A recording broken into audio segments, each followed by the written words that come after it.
Let's talk to Dr. Scott Gottlieb, former FDA commissioner and Cnbc contributor. He serves on both Pfizer's and Illumina's boards. And Dr. Matt McCarthy, an infectious disease physician who is the author of Superbugs, The Race to Stop an Epidemic. Thank you both for joining us. Why shouldn't we be hopeful that we can come up with a therapeutic quickly? Let me tell you the problem right now. Before I came here this morning, I was in the emergency room seeing patients.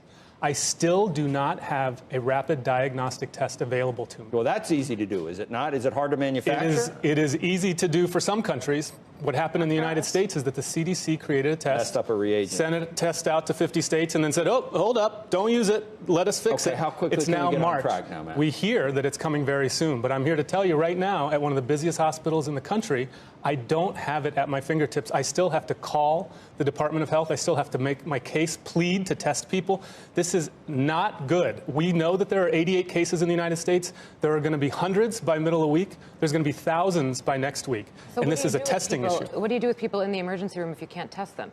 Well, we call and we try to test. We isolate them. We have an outstanding team of infection control practitioners who know how to handle this, but they're hamstrung by the fact that we don't have a diagnostic test available. Are people getting sent home? Because I read reports of that over the weekend. We're not sending people home. We're making sure they get what supportive care we can give. But keep in mind, we now have this in New York State, right? The person who tested positive was only the 32nd test we've done in this state.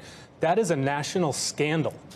They're testing 10,000 a day in some countries, and we can't get this off the ground. I'm a practitioner on the firing line, and I don't have the tools to properly care for patients today. The message today is that we are hearing from this administration that the risk is low and that things are probably going to be okay. You don't need to change your lifestyle. That's simply not true. There are going to be thousands of cases here. We have already moved from containment to mitigation. We are trying to lessen the severity here. You are going to see widespread disruption to daily life. Do not believe the false reassurance. So what does that mean in terms of what people should do on a daily basis? Well, look, I think we're going to have outbreaks here in the U.S. There's no question about that. I think in parts of the country, we're past the point where we can contain this. We're going to have to look towards mitigation. Washington State, California.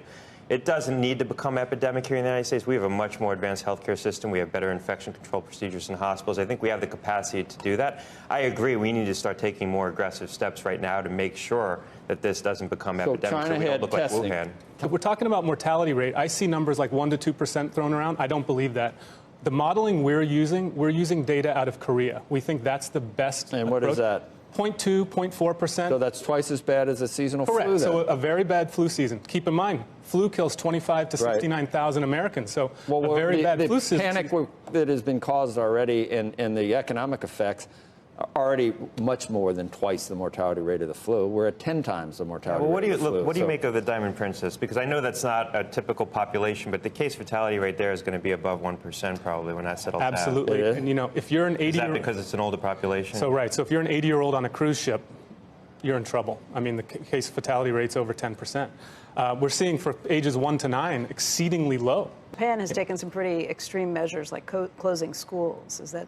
They're not diagnosing their cases there as aggressively as South Korea is or Italy. That's right. We're going to see school closures here, definitely. You know, we're hearing that life's going to go about just like normal. That's not true. How many cases do you suspect you've seen? If you had enough cases, if enough testing, how many cases would you have tested? Well, we've seen one case in New York. I bet there are hundreds. I bet there are thousands in the United States. And the longer we wait to get testing up and running, the worse this is going to be.